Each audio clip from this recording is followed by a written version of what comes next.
Thank you for listening. I'm going to be reading a scary story to help you fall asleep. And also I'm going to be doing some light ASMR. I'm going to be reading The Darkness, Part 10. And also you can check out Part 1 through 9. It's already posted.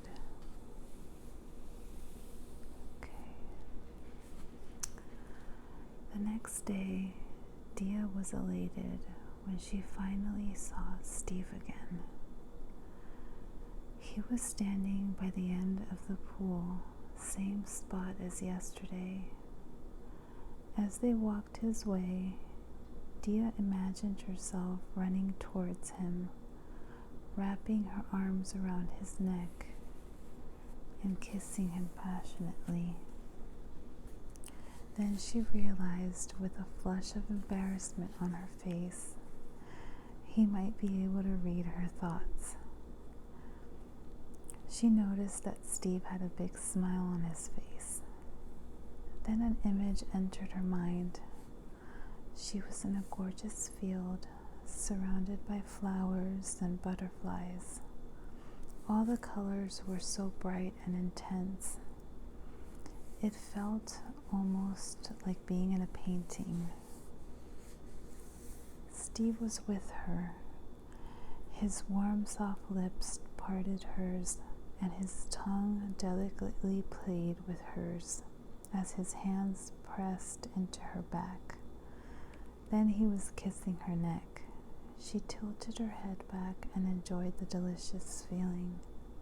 Dia blushed as she received confirmation that Steve could not only speak to her telepathically, but also read her thoughts. They finally reached Steve. There was an overwhelming amount of awkwardness and tension in the air as the guys interacted with each other. This time, Jay was with them. Steve acknowledged the fact that everything was working since Jay was so much better. Also, the fact that it was a dazzling sunny day and all three of them were comfortably outside. Still, because of the nature of what they were about to do, Steve suggested they waited at the same shaded area as yesterday, and so they did. Dia knew that the guys didn't want to leave her with Steve. She felt their anger and anxiety over it, but she also knew that they valued walking in the daylight as well as their health, and unfortunately for them, there was still much she needed to learn in order to allow them the freedom to be outside whenever they wanted. Also, unfortunately for them, Steve was the only one that could teach her. Once they were alone, Steve began to train Dia again. This time, there weren't many clouds in the sky, just a bright, uninterrupted sun. They began chanting their sun phrases. They held hands and lifted their arms up above their heads, palms facing the sky, while their fingers still touched. Dia squeezed both eyes shut. It felt extremely hot, even for her, and bright. She had never experienced that much light before. Suddenly, Dia couldn't think. It seemed for a moment so much time had gone by, but when she opened her eyes, Steve was holding her firmly close to him, and she had been resting her face on his chest. She looked around her and saw their feet were no longer touching the ground. Instead, they were floating about 20 feet from the ground. Dia gave a deep sigh and suddenly grew afraid.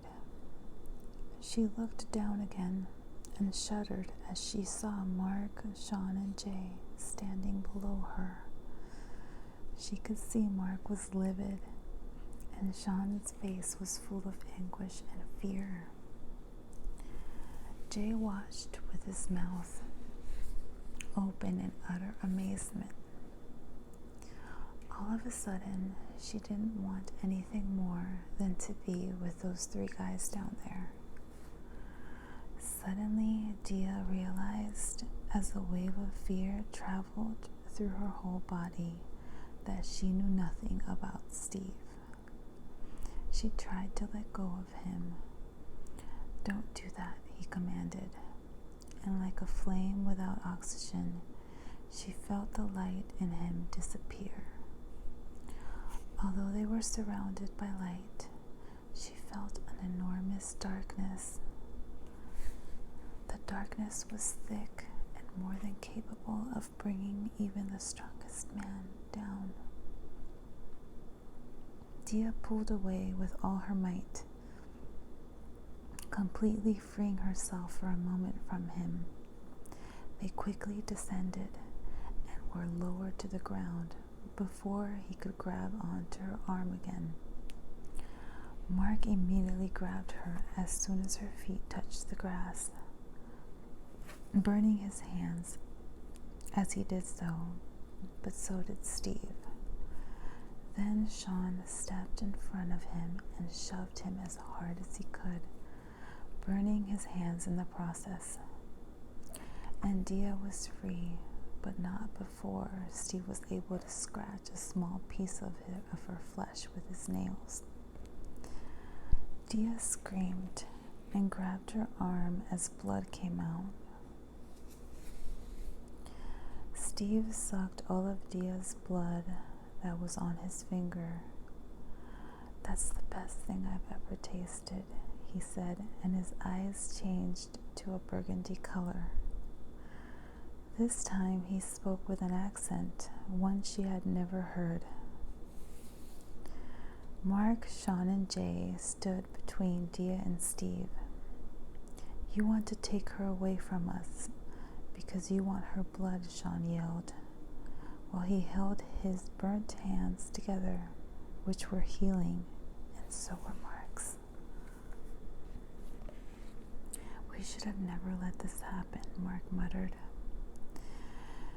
"You're the ones that asked for my help, and if it wasn't for me, he wouldn't be standing here," Steve said, looking at Jay. His eyes were changing back to their normal color. Jay turned around to ask Dia if she was okay. Dia was standing right behind him. "You can smell her blood, can't you?" Steve said. "Grab her and come with me. And I won't keep her away from you the way he does." Jay was looking straight into Dia's eyes.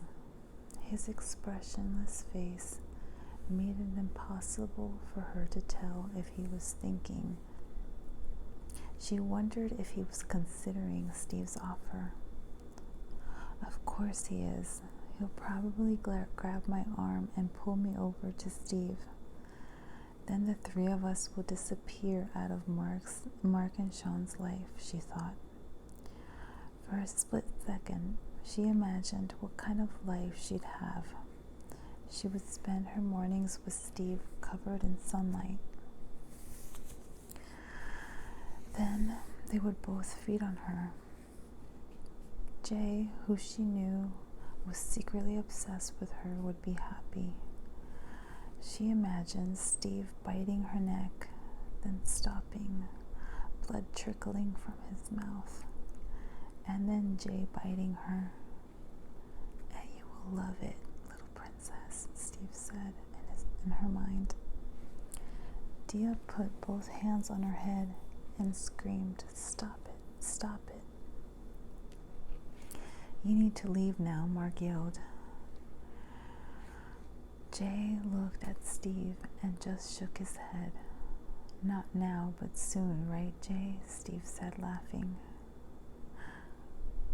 I'll tell you when you decide to. I promise I can spend as much time alone with her as you want.